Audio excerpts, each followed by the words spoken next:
Sejam muito bem-vindos a mais um vídeo aqui do canal Bom de Obra. Para quem não me conhece, eu sou Ellison Augusto e no vídeo de hoje vamos falar sobre grana, sobre bufunfa, sobre din-din. Você sabe exatamente quanto vai custar aí a sua construção? Sabe quanto exatamente aí vai custar a sua obra? Então fique ligado que hoje eu vou te contar. Ou melhor dizendo, eu vou te contar agora. Espera aí, só um minutinho, aguarda aí que eu estou mentalizando. Mais um pouquinho, um minutinho a mais, só mais um pouquinho. Bom, sua obra vai custar R$400 mil, fechou? Já encerra o vídeo aí, fecha, já conta para todo mundo quanto vai custar a sua obra, já dê uma olhadinha lá na sua conta bancária, vê se vai dar e amanhã já pode começar. É isso aí que você vai gastar.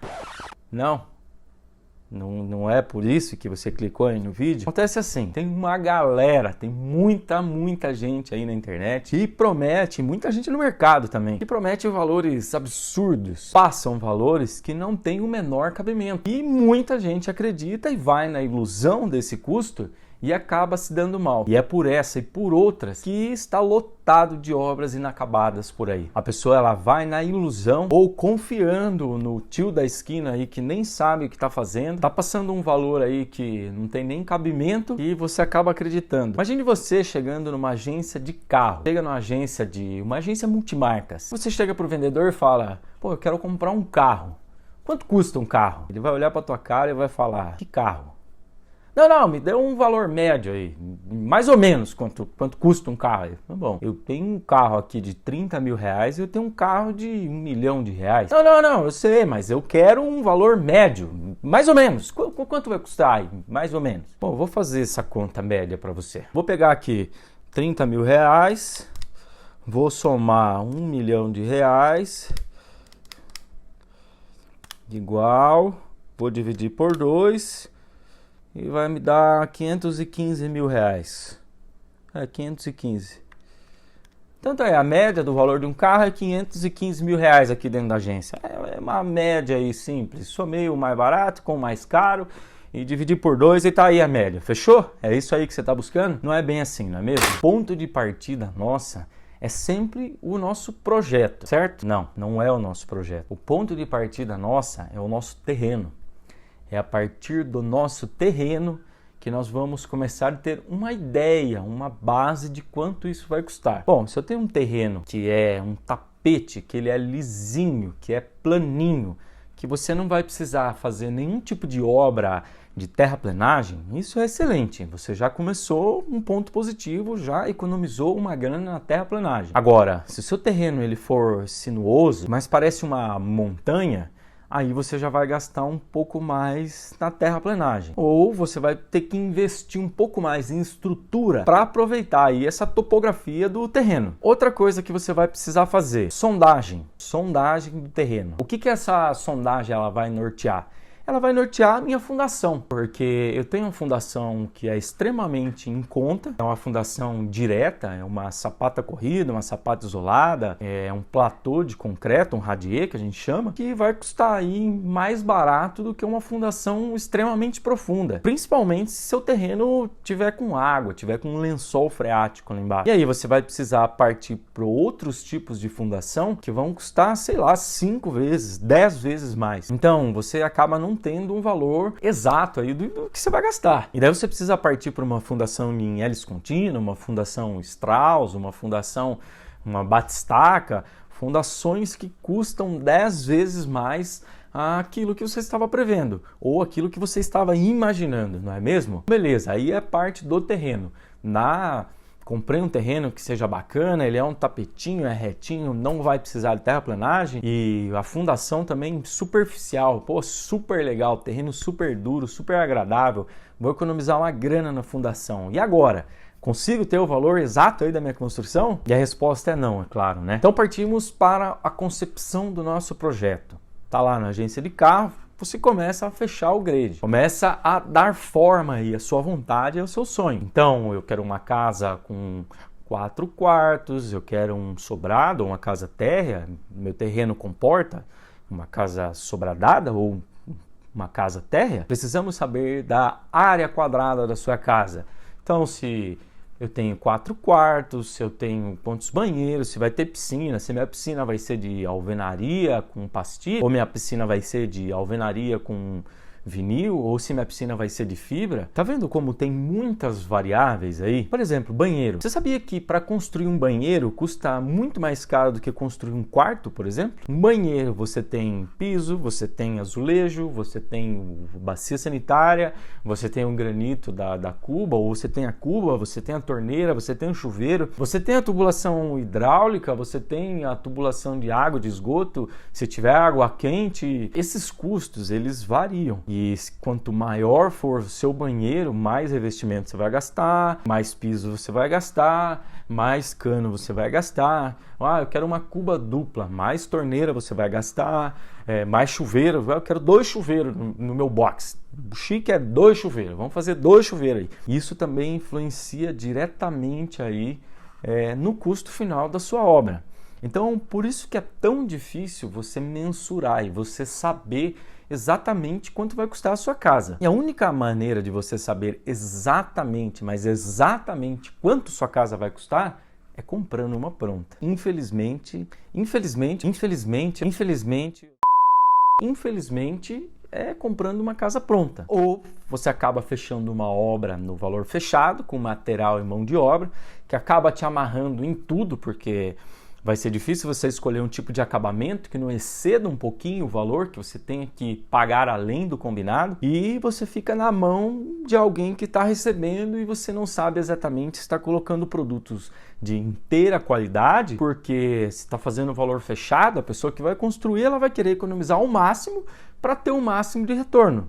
Não são todos assim, existem muita gente honesta no mercado e que vai fazer uma coisa legal, mas acaba cobrando um pouco a mais para ter a segurança de que não vai tomar prejuízo, não é mesmo? Então, você parte da premissa do projeto, executa todo o seu projeto, contrate um arquiteto bom, um engenheiro bom, que seja especializado nesse desenvolvimento de um projeto arquitetônico. Depois você contrata projetos complementares de elétrica, hidráulica e o projeto que vai deixar a sua casa em pé, que é o projeto estrutural. Não queira fazer aí no sabor do vento que o negócio não vai dar certo. E aí, com todos esses projetos em mãos, já com a sondagem, com o plano altimétrico, com todos esses projetos e com esses trabalhos complementares, você contrata um bom orçamentista e você tem que saber exatamente o que você vai colocar na sua casa. Porque você escolhe um porcelanato, né? Vou colocar um porcelanato lá. Você sabia que um porcelanato, por exemplo, ele precisa de uma argamassa que é diferenciada, que custa um pouco mais caro do que uma argamassa para um piso simples? Tudo isso tem que ser levado em consideração aí na hora do cálculo. E aí você vai norteando esse projetista, você vai passando para ele. Olha, eu quero colocar um piso X, eu quero colocar um revestimento Y, a minha bancada eu quero de preto São Gabriel, de branco estelar, ou de enfim, vai fazendo todos os seus gostos e vai montando essa casa e moldando. Afinal de contas, a construção civil é quase um artesanato, não é mesmo? A mão de obra aí que vai ser empregada, tecnologicamente falando, alterou bastante o que diz respeito aos materiais, mas a mão de obra de execução, ela é feita por artesãos, fazem todos os trabalhos que é braçal. Então, já com todos os projetos em mãos, todos, eu disse todos, você contrata esse projetista, vai passando esses valores para ele e no final ele vai te dar um valor estimado. O que é um valor estimado? É um valor que vai de X a Y.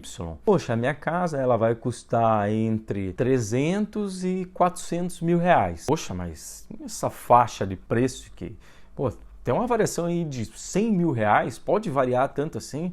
Poxa, e como pode variar os valores? Para mais ou para menos. Você escolhe um porcelanato na loja X aí na hora de fazer o orçamento da sua obra e ele custa 50 reais o metro quadrado. E aí, 2 meses, 3 meses depois que você vai construir, esse mesmo porcelanato está custando 70 reais, por exemplo. Dá uma boa diferença, não é mesmo? 20 reais de diferença. Concreto, tu vai usar concreto aí para o pilar, tu vai usar concreto para laje, para as vigas, para a fundação, para o contrapiso. E aí você cota um valor hoje e amanhã tem uma alteração. Ou não, amanhã o valor ele desceu, ele caiu um pouco. Vamos pensar positivo, talvez? Mas a gente sabe que não é isso que acontece, não é mesmo? Então, você tem que acompanhar essas variações. Para quem te dá um valor exato, exatamente de quanto você vai gastar, se você acreditar, você está se iludindo. Porque na hora que o pau quebra, que a coisa acontece mesmo, lá na hora do desenvolvimento, na execução da sua obra, não é exatamente o que acontece. Você pega um projeto, por exemplo, nós tocamos no assunto do concreto. Concreto vem no projeto, você contrata um projetista estrutural muito bom e ele já te dá aí uma ideia, um plano de quanto vai de concreto, qual que é o volume exato do concreto. Aí você olha lá, a minha casa ela vai precisar de 100 metros cúbicos de concreto. Aí você pega a calculadora, hoje o concreto, um FCK 25 está R$ 280 vezes 100 metros cúbicos, me dá R$28 mil de concreto. É isso que acontece? Será? Bom, você tem que entender, a construção civil, volto naquela conversa do artesanato. Às vezes vai gastar um pouco mais. Porque o que acontece? A engenharia, ela é muito precisa no papel. E eu adoro essa engenharia do papel. Eu sou apaixonado por estrutura, por saber como é que funciona, por estudar aí a parte estrutural. Só que na prática, como eu estou no canteiro de obra, como eu sou o cara que também está no canteiro de obra, que sabe como as coisas acontecem, eu sei que não é exatamente isso. Às vezes, na fundação, por exemplo, eu vou fazer uma sapata que é 40 por 40 e na hora de escavar lá no chão acaba abrindo 43 por 42,5 e vai um pouquinho a mais de concreto. Existem percentuais aí de perda. O mesmo ocorre na laje, o mesmo ocorre nos pilares. E aí você fez uma previsão exata, achando que ia gastar aquele valor e puf, vai gastar muito mais. E aí você fica desiludido, ou você quer culpar a mão de obra por essa desilusão sua. Poxa, mas aqui tá falando que ia gastar 100 metros cúbicos. Pô, no papel é lindo. Eu sei que no papel é lindo, eu gosto desse papel. Mas na hora, no canteiro de obra, a figura muda. O desenho é outro. Então, o mesmo serve para porcelanato, para o piso, para o azulejo. Por exemplo, paginação. A galera tem um mau hábito aí de falar, pá, pega aí sua área e pega 10% de a mais aí, porque tem os cortes. Tá, 10% a mais? Será que vai dar? Será que não vai ser pouco? E hoje eu falo para você com a mais absoluta propriedade que muitas vezes esses 10% passa longe de dar certo.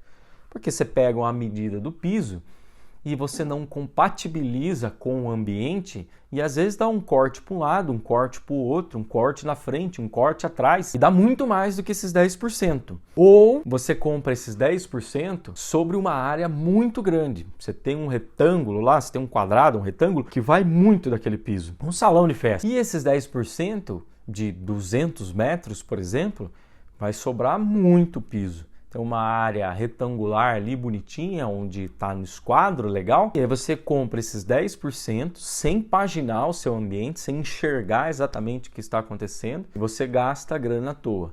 E às vezes você não consegue devolver. Tão pouco você consegue trocar por alguma coisa. Lá na loja de piso, não é mesmo? Então fechou? Mas aí tem, é claro, aquele valor médio. Você pode sim calcular o valor médio e aí levando em consideração muitas coisas. Primeiro deles, tipo de solo aí que vai determinar a sua fundação. Procure em volta, ver se não tem nenhum lago, se não tem nenhum rio. Converse com os seus vizinhos aí para ver qual é o tipo de fundação que foi executado no local. Procure saber qual que é o valor do metro quadrado da sua região, porque isso tem variações significativas.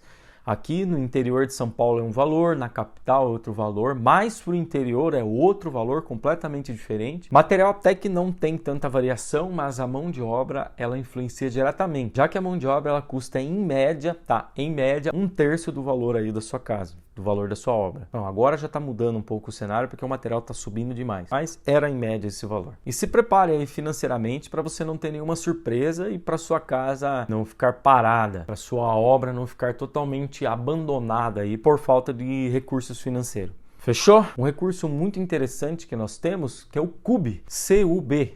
Dê uma procurada aí, dê um Google.